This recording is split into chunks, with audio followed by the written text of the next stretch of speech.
直去啦。呢度買書嘅呢個時候，直去到呢間時裝店，呢間時裝店之後轉左，呢個時候轉左直去。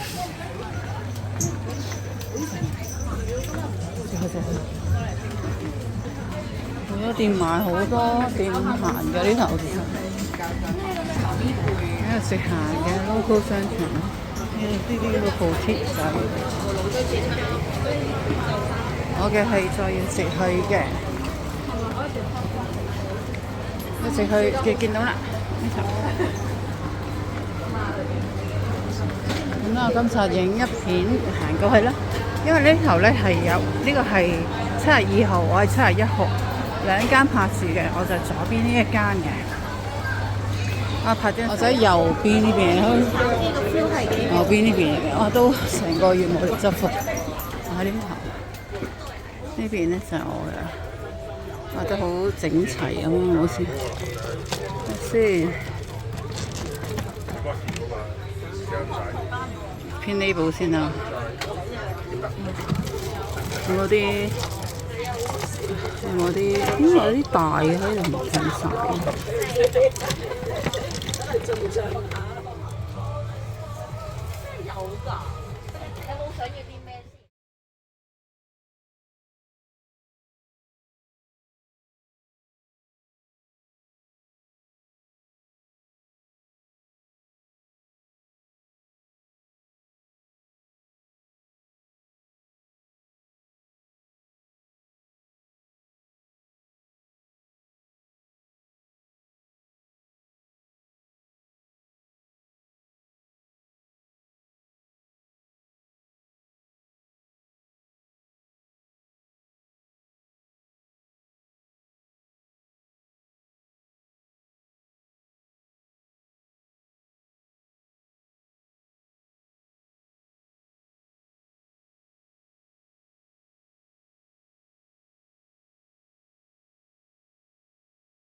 都係。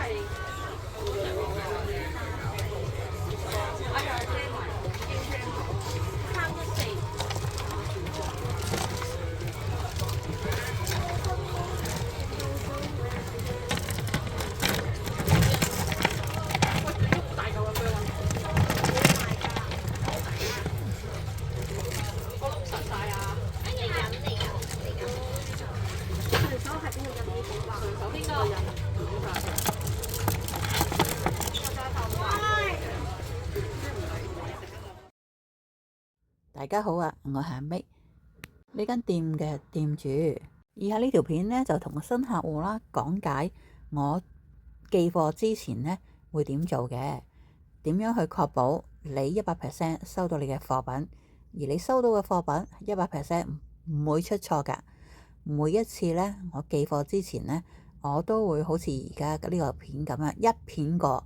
我首先呢會拍攝呢個驗貨嘅影片啦，然之後直接好似而家咁樣一片過包裝埋去俾客人你睇嘅，全程嘅包裝啦，同埋驗貨咧都係一片過，確保咧冇剪斷嘅咁包裝方面咧，大家都放心噶啦，我包10幾年貨，而且我用嘅係順豐快遞，咁所以咧喺包裝上面郵寄上面咧都係從來都未試過有損壞損毀嘅我好清楚點樣去包一啲石頭嘅貨品而唔會損壞嘅，咁大家可以放心。咁甚至乎咧，順豐快運有陣時我唔夠 bubbles 咧，佢都會幫我包裝嘅。但係我主要咧，我都會自己包裝先嘅，因為我知道我啲貨品點樣包裝法先至唔會損壞啦，所以我唔會假手於人。咁至於如果額外俾順豐嘅，佢都係喺外圍咧再幫我包一層嘅啫。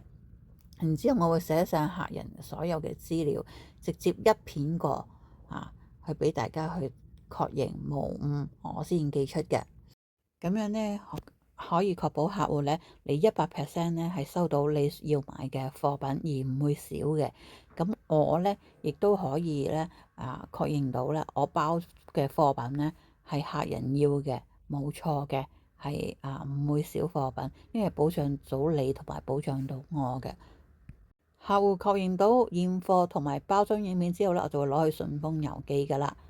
郵寄時候咧，我確保咧冇記錯嘅話咧，我都會以我嘅郵寄嘅資料啦，同埋貨品咧再拍一次相片嘅，然之後我先俾順豐嘅員工去包裝嘅。咁然後咧，等我返到屋企咧，我就會將收據咧傳翻俾大家，通知大家咧，基本上咧第2日嘅工作天咧就可以收到貨品噶啦。如果少用順豐嘅客戶咧，請你記住，順豐快遞咧為咗防騙子咧，佢而家通知你取貨咧，全部都用晒官方嘅 Apps 噶啦，請你下載定。咁第2日咧就留意順豐嘅 App， 官網嘅 Apps 咁咧睇下有冇通知你去取貨，咁就好簡單噶咋。提防騙子如果有咩疑問咧，你就上翻個 Apps 度 check 個貨品而家去向去到邊頭，再有咩問題咧就可以聯絡我查詢噶。Hello， 各位客戶你好啊！我喺葵涌廣場1樓租用嘅記米格仔店咧，已經咧搬咗去新鋪啦。新鋪咧就喺葵涌廣場2樓呢一個地址嘅。咁佢咧就喺呢個 corner 位右手邊係啦，就係呢一個粉紅色框住呢個鋪位嗰頭嘅。隔離咧都有另一間咧，就係記米格仔鋪噶喎。今次咧而家咧就係拍住嘅。我就喺左邊呢間新店咧，我就喺右手邊直入 B11、12呢2格啦。如果中意睇實物購買嘅客戶咧，請你前來挑選啦。我繼續咧以貨真價實誠信去為大家服務噶，請多多支持關注。呢個咧就係地址啦。咁我除咗咧葵涌廣場2樓有租記米格仔鋪之外咧，我喺西灣河泰安樓商場店咧都有租格仔鋪記米噶，亦都歡迎前來挑選噶。Hello， 大家好，我係阿 May 啊，歡迎嚟到我貨品嘅 YouTube channel。呢個 channel 咧就不設留言嘅，如果有任何嘅查詢咧，可以去我呢個 Facebook page， 仲有呢個 IG。仲有呢個旋轉拍賣店可以 PM 留言查詢嘅。如果咧想睇實物購買嘅客戶咧，可以去我租用嘅記米格仔店咧，就睇實物購買嘅。分別喺呢個葵涌廣場啦，同埋呢個西灣河泰安樓商場入邊嘅。咁記米格仔鋪嘅地址咧就會喺呢個片尾嘅。如果咧對礦物咧收藏同埋晶石飾物有興趣嘅人士咧，歡迎你訂閱我呢個 channel， 同埋咧喺我嘅影片讚好支持一下。仲有要開埋個通知小鈴鐺，咁當我出新影片嗰陣時候咧 YouTube 咧就會通知你噶啦。好多謝你睇到尾啊！我咧仲有另外一個 YouTube 頻道咧，就分享我嘅遊記嘅，咁咧就係睇呢頭 May Show 係啦，就係呢頭啦。咁如果有興趣睇我嘅遊記嘅話咧，請過去訂閱啦。好啦，下條片再見，拜拜。